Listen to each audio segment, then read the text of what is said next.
ప్రస్తుతం నెల్లూరులోని రూరల్ నియోజకవర్గంలో పర్యటిస్తున్నాము. గడప గడప కార్యక్రమానికి కోటమిరెడ్డి గిరిధర్రెడ్డి పర్యటిస్తున్నారు. ప్రజా సమస్యలు తెలుసుకోవడానికి అతను ప్రతి గడప గడపకి వెళ్ళి ప్రజా సమస్యలు ఏమేమి ఉన్నాయి అవి తెలుసుకుని తిరగతా ఉన్నాం. గత 20 రోజుల నుంచి ఆయన తిరుగుతున్నాడు. ప్రస్తుతం మనతో గిరిధర్రెడ్డి గారు ఆయన తెలుసుకుందాం. చెప్పండి అన్న, ప్రతి 20 రోజుల నుంచి మీరు గడప గడప తిరిగారు. ప్రజా సమస్యలు ఏమున్నాయి, ప్రజలు మీ దగ్గర ఏం సమస్యలు తెచ్చారు?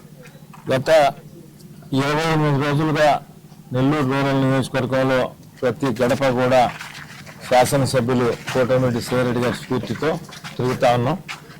కూటమి ప్రభుత్వం అధికారంలోకి వచ్చిన తర్వాత గౌరవ ముఖ్యమంత్రి చంద్రబాబు నాయుడు గారు, ఉప ముఖ్యమంత్రి పవన్ కళ్యాణ్ ఆధ్వర్యంలో ఈ ప్రభుత్వం నడుస్తూ ఉంది.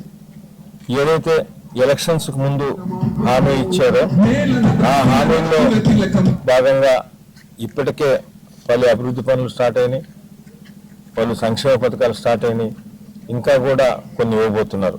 ఇవన్నీ కూడా ప్రజలకు వివరిస్తూ అదేవిధంగా ప్రస్తుతం ప్రజల్లో ఇంకేమన్నా చేయాల్సిన పనులు ఉన్నాయా, అవి చిన్నవైనా పెద్దవైనా, పింఛన్ కార్డులు ఏమైనా మిస్ అయినాయా, రేషన్ కార్డులు ఏమైనా మిస్ అయినాయా, లేదంటే ఇల్లు కానీ, ఇళ్లకు సంబంధించిన స్థలాలు కానీ, ఆ ప్రాంతానికి సంబంధించిన రోడ్లు కానీ, డ్రైన్లు కానీ, పంట కాలువలు కానీ, అదేవిధంగా కరెంటుకు సంబంధించి ఇప్పటికే ఈ 9 నెలల్లో కొన్ని చేసాం.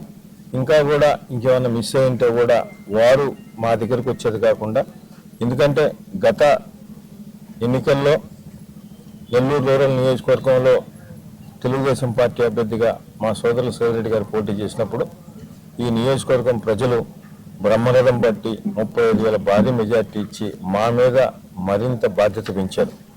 ఆ బాధ్యత నిలుపుకోవడానికి ప్రతి గడపకు కూడా పోయి, ఎందుకంటే ఇదేం కొత్తగా నేను చేసేదేం కాదు, గతంలో 4 సార్లు శాసనసభ్యులు శ్రీరెడ్డి గారు గడప గడప కూడా వచ్చినారు. దానిలో భాగంగానే ఇప్పటి నుంచే తిరిగితే ఇంకేమన్నా సమస్యలు ఉన్నాయా అవి కూడా నోట్ చేసుకొని, మనకు ఇంకా టైం ఉంది కాబట్టి 4 సంవత్సరాలు అవన్నీ చేయాలని తపన. రూరల్ నియోజకవర్గం ప్రజలకు ఎంత చేసినా రుణం తీర్చుకోలేనిది. దానిలో భాగంగానే ఈ కార్యక్రమాన్ని తీసుకున్నాం. ప్రజలందరూ కూడా అపూర్వంగా స్వాగతం పలుకుతూ బ్రహ్మరథం పడుతూ వారికి సంబంధించిన సమస్యలన్నీ కూడా చెప్తున్నారు. ఏమైనా సమస్యలు ఉంటాయన్నీ కూడా నోట్ చేసుకుని ఎప్పటికప్పుడు ఎమ్మెల్యే గారికి చెప్తున్నాం. వారు ఆయా శాఖల అధికారులతో మాట్లాడి కొన్ని ఇమీడియట్గా అవుతాయి, కొన్ని 6 నెలలు పడతాయి, కొన్ని సంవత్సరం పడతాయి, అవన్నీ కూడా నోట్ చేసుకుని రాబో 4 సంవత్సరాల కాలంలో నెల్లూరు రూరల్ నియోజకవర్గాన్ని, ఎందుకంటే ఈరోజు రాష్ట్రంలో ముఖ్యమంత్రిగా చంద్రబాబు నాయుడు గారు ఆ వయసులో కూడా గత వైఎస్ఆర్ కాంగ్రెస్ పార్టీ ప్రభుత్వం ఈ రాష్ట్రాన్ని సర్వనాశనం చేసినప్పటికీ ఈరోజు ఆంధ్రప్రదేశ్ని తిరిగి భారతదేశంలో నెంబర్ 1 రాష్ట్రంగా తీర్చడానికి ఆ ఏజ్లో, ఆ వయసులో ముఖ్యమంత్రి చంద్రబాబు నాయుడు గారు ఎంత కష్టపడుతున్నారో మనకన్నా కూడా తెలిసింది. దాని ముందు ఇదేం పెద్ద కష్టం కాదు. ఓ పక్కన తెలుగుదేశం పార్టీ బలంగా ఉన్నప్పటికీ ఇంకా కూడా క్షేత్రస్థాయిలో పార్టీని బలపరుచుకుంటూ ప్రభుత్వం ఇచ్చే సంక్షేమ పథకాలు, అభివృద్ధి పనులు వివరిస్తూ రాబోయే సంక్షేమ పథకాలు ఎప్పుడు వస్తాయో కూడా తెలియజేస్తూ ఈ కార్యక్రమాన్ని తీసుకున్నాం.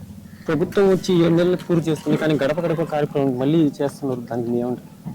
గడప అదే నేను చెప్పాను, గడప గడప ప్రభుత్వం వచ్చి 7 నెలలు 8 నెలలు అయినప్పటికీ ఈ 8 నెలల్లోనే నెల్లూరు రూరల్ నియోజకవర్గంలో చాలా అభివృద్ధి పనులు జరుగుతున్నాయి. అదేవిధంగా ప్రభుత్వం కూడా ఏదైతే హామీలు ఇచ్చిందో సంక్షేమ పథకాలు కూడా చేస్తున్నారు. ఇంకా కూడా కొన్ని సంక్షేమ పథకాలు ఎప్పుడు ఇస్తామో కూడా తెలియజేశారు.